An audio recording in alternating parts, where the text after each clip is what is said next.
welcome back to Plow and Pantry. I'm Alicia if you're new here, and today I am starting some seeds, finally. I'm a couple weeks behind on a couple things, but that's okay. There's usually extra time to plan.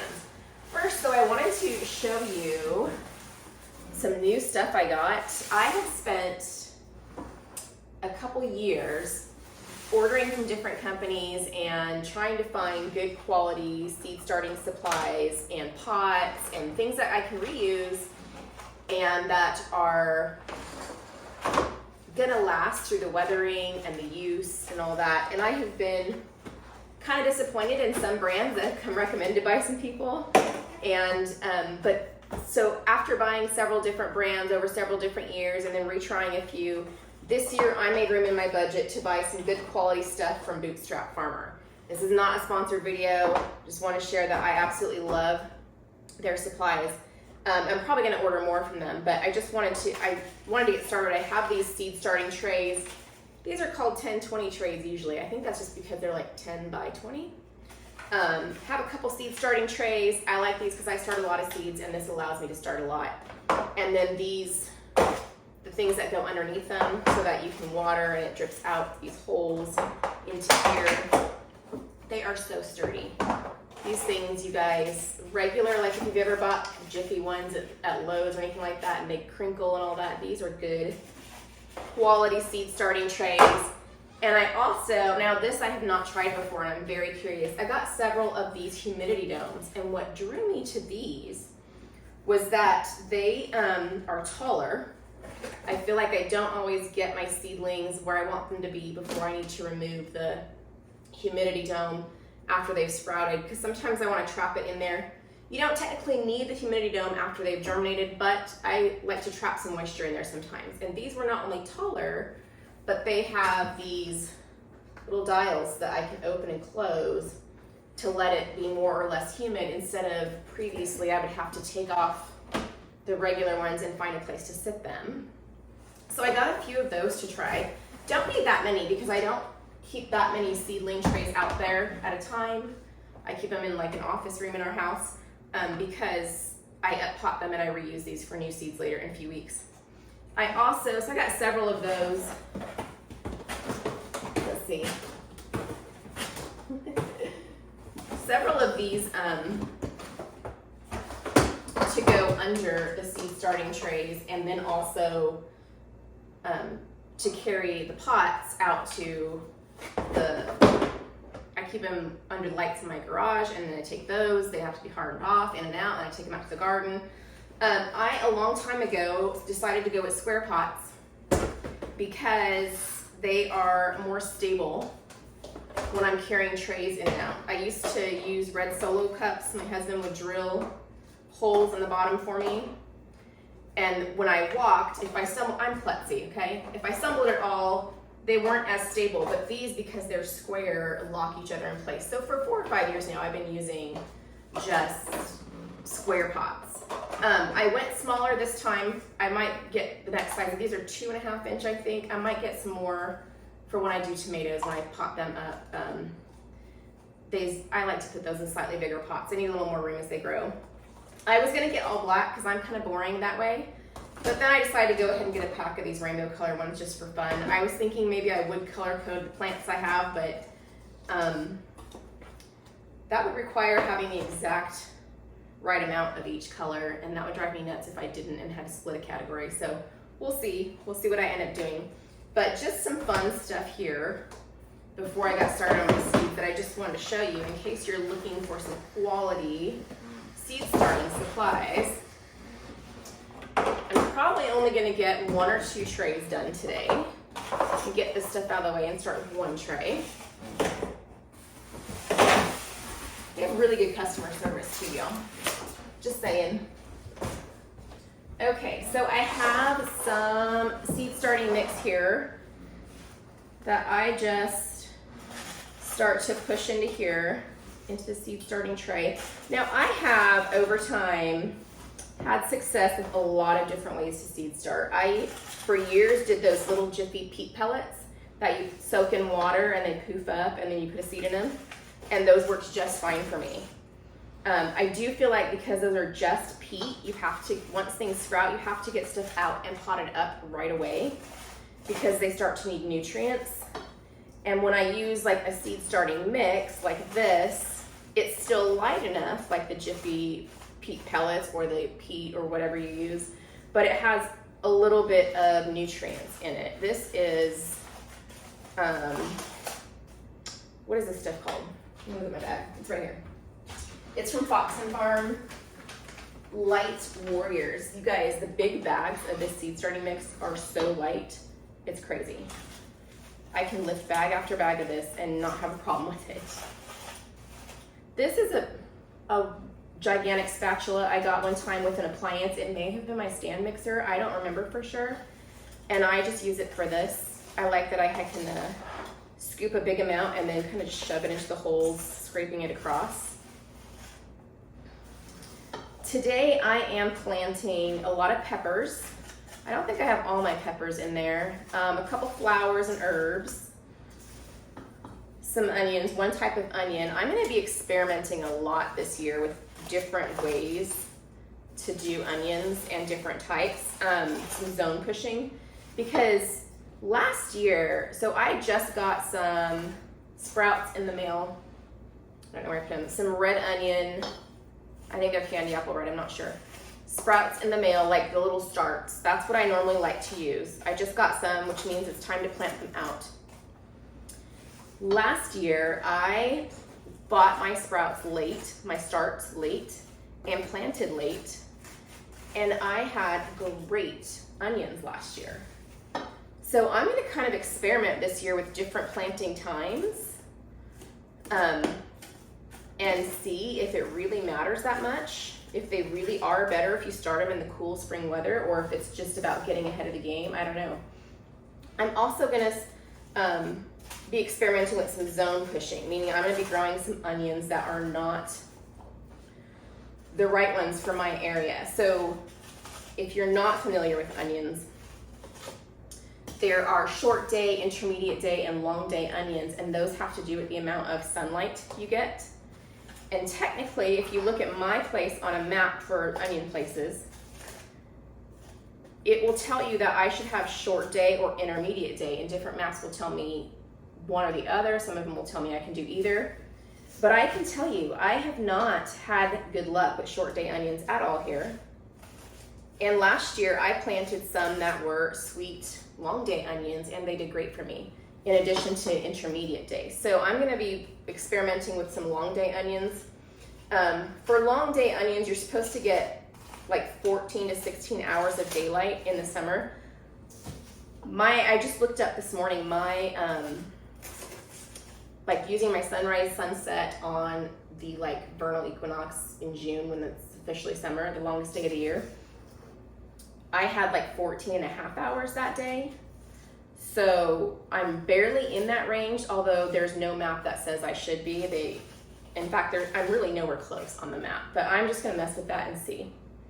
Okay, I've got my things done here. Now I have scraped this across to fill the holes, but I have not like pushed it down in. I'll kind of tap some, yeah. Some of these are a little more air in the bottom than others on the outskirts, so I'm gonna put a little bit more. It is so nice to pick these up, like, and not have it be all crazy. Like, it feels so stable, it barely bends. It's so nice. Okay, let's get planting here. I have pre-written out some labels. Okay, so I have them broken in. This is how I do my seeds. When I store them in the photo containers that a lot of people do by type, like tomatoes in one, cucumbers in one, that type of thing. But when it comes time to start planting for the summer, what I do is I go through all those, take out all the ones I want to plant, and then I resort them by seeding date. So I have like, this is 12 weeks, should have been planted on February 11th. It'll be fine. This batch right here is 11 weeks, and it's got the date, because I don't want to have, if I look at it, I don't want to have to look up and be like, am I near that date or not? This bigger batch here is 10 weeks to 25. I'm not quite there, but I'm going to go ahead and plant it. I do find when I'm planting a bunch like this, if I'm planting some things in small amounts like this yarrow, I'm not going to do a whole flat of yarrow. I'll take several weeks worth and put them together. So that is how I organize them when it comes to planting. So each week I can just take from the front of my bin the next group. I've got them rubber banded together. And this is Dazzling Diamond Yarrow, which needs to be surface sown. And these are teeny tiny seeds. I'm going to sprinkle like a mini pinch. I'm just going to do one row of these. It's a white yarrow. Yarrow is also not only a great perennial, but it's a medicinal plant too. So that's awesome. And then I'm going to label this. Now later, when I up-pot everything, I do need to make more labels. I have learned from time to label and label and label and make sure each thing is labeled, because somehow, some way, something will get mixed up or changed. So you want it labeled. All right, so the next things I have here, let's see. We have some Dichondra Emerald Falls. I like to put Dichondra in my pots out in front of my house. Looks like I only have 2 of these. I'm gonna put them in the same cell here. These I believe are also surface sow. So on surface, lightly cover, okay. Comes in this cute little capsule. I will lightly cover this with just a tiny, tiny bit. And then use my marker. Now, what I use on these, this is how I mark mine. I use these plastic tabs because the planting some rosemary here, also surface sown. While I'm planting rosemary, the wooden ones just fall apart too much. We have too much summer moisture, that kind of thing. So I prefer to use the plastic ones that last longer. But the only thing I have found as far as writing on them that actually works for me is a paint pen. I will try to link one below so you know what I'm talking about. And this one, I actually couldn't find my normal one that's thinner, so this is not as thin. But this one is slightly too thick. The thin one works just fine, but the paint pen, it lasts several years. I will reuse these and put them back in my little photo cases with my seeds if they're still in good shape at the end of summer, which usually has to do more with like bending and breaking than it does this fading. It stays on there really well. So, and then I can use a different color each year, so I kind of know how old my tag is or how well it works for me. But I will I'm not sure if I'm explaining myself well with the paint pen. I will try to link one below so you know what I'm talking about. I only did 2 cells of the rosemary. I don't need a whole lot of that. I'm gonna do, you know what? There's something else I wanna do. I'm gonna do these petunia ones in the last 3 cells on that row because I wanna do a full row of the onions. These are petunias I got last year that I could not get to germinate. We'll see how well they do this year. I'm going to, these are teeny tiny seeds. Let's see, rosemary. These are also surface sown. A lot of these teeny tiny flower seeds need surface sowing. They need light to germinate. Let me find my tag for that. Here it is. The petunia. Okay. So now I can start doing more. All right, the onions. This is my onion tag, right? I'm gonna do onions on this whole row. These are red round topea. I have not grown these before, but like I said, I'm gonna be doing a lot of experimenting with onions this year. And I'm gonna do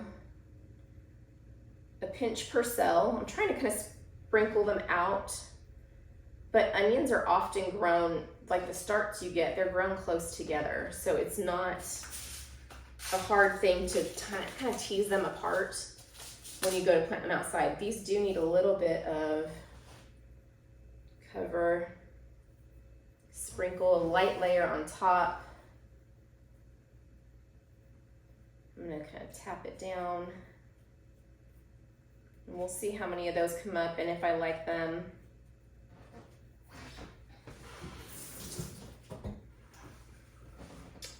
Okay, let's look. We've got some flowers here.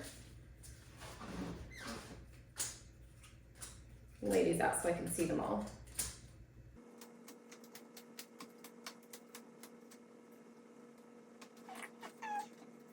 All right, I have some apple blossom snapdragons, which I think are beautiful. So we're gonna try to get a whole row of these in. And I'm hoping if these germinate, I'm hoping to have these added to my little cut garden area. And I'm gonna go ahead and just use that packet. Snapdragons these are also surface sow, again. I'm trying to empty a lot of packets this year and not put them back, but I do keep them in a thing so that I can do my review at the end of the season of how each thing did for me. I will link one of those, or they might be in a gardening playlist so that you can see what I'm talking about, where I go through each one and I'm like, this did well, this didn't do well.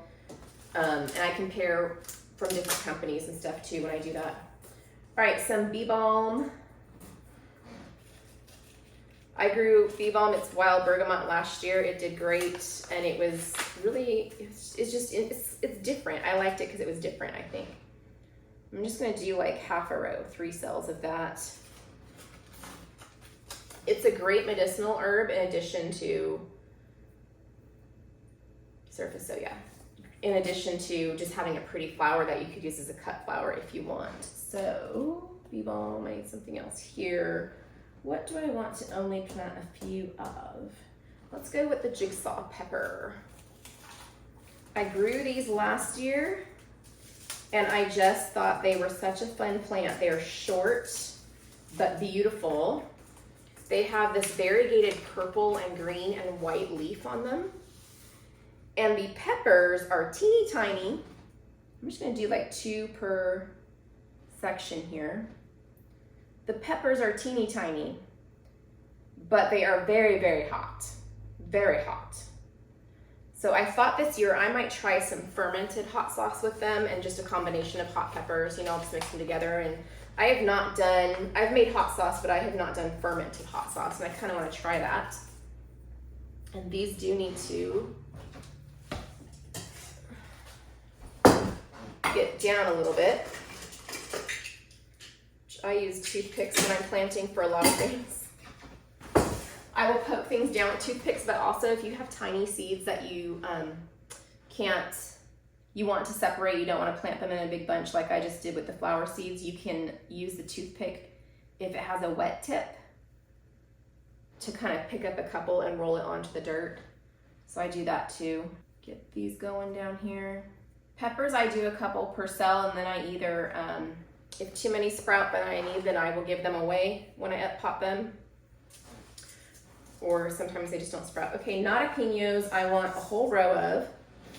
Jalapenos are the flavor of jalapenos without the spice. So I like to use these for salsa, where I use both jalapenos and jalapenos so I can get some of that extra jalapeno flavor, but not as hot. So I use like a combination of a jalapeno and a jalapeno. So that one, same thing. Actually, this one's a little bit low. I'm gonna just top that one with soil. Peppers take a long time to germinate and grow. That's why they get started so early.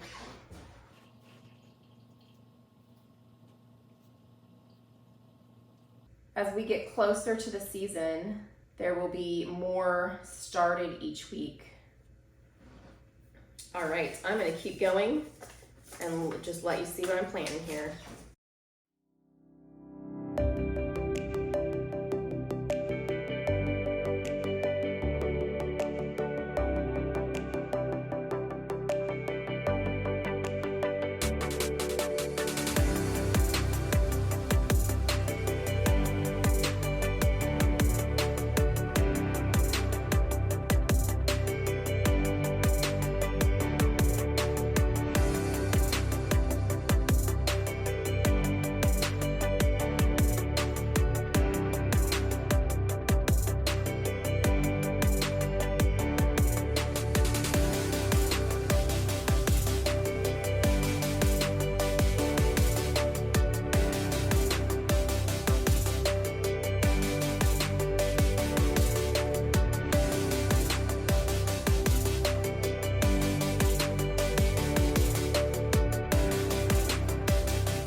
get all cleaned up for the day,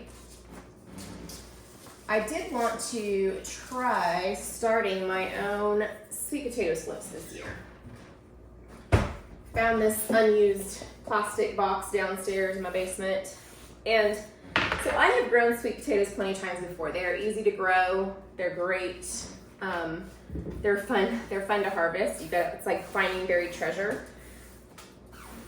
But I have never grown my own slips. And slips are those little rooted parts you plant for sweet potatoes, if you don't know that. So I decided this year I want to try, because I can still order them if it doesn't work out, because it's kind of a long process if you want to try your own slips from sweet potatoes, because you have to grow them so that they make sprouts, and then you have to pull off the sprouts and grow them in water so they grow roots, and then that's the slip that you plant. So I decided this year I want to try to plant some of these. Now these I bought, they were part of that 40 pounds of sweet potatoes I bought back in the fall. I will link that video where I was processing those. I still have some left, and I meant to save some for trying this. They're supposed to be organic. I'm not sure though, like organic stuff is not sprayed with the no rooting hormone, and these have not rooted. I've got there was one that had a tiny little bit of sprout starting. So I'm not sure how well these are gonna do, because I feel like when I plant my own sweet potatoes, by this time in the year, they're sprouting if I have not eaten them. They're pretty much in there. So I'm just using my same seed starting mix here because it does have, I meant to say that is one of the reasons I like seed starting mix versus just a peat, like the peat pellets type thing, is because there are some nutrients mixed into here, and I like that because it gives me a little bit more time after my seeds germinate before I have to up pot them. When you don't have any nutrients in the soil, those plants need them pretty quick, and you have to get them up potted. If I have something like this, it'll keep them alive for a couple weeks while I don't always get to up potting right away. Okay, so I'm just putting that same stuff in here, and I'm putting these in, nestling them down. Let's see if I can fit them. They don't have to be far apart. I'm just gonna do the 3, I guess. They don't have to be far apart.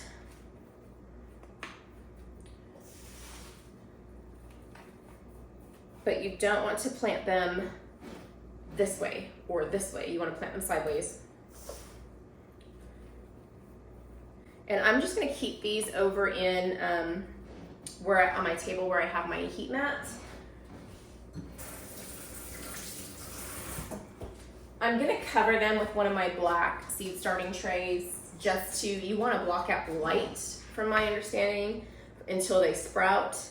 They are still in a clear container, but then that way if they're in there with my other seeds that are on heat mats, even though I'm not putting this on a heat mat, I can keep an eye on its moisture level and whether or not it's sprouting pretty quickly. Whereas if I put them down in my basement where it is darker, I'm not going to be checking on them as often, and I might forget about them. So I'm going to get these over there.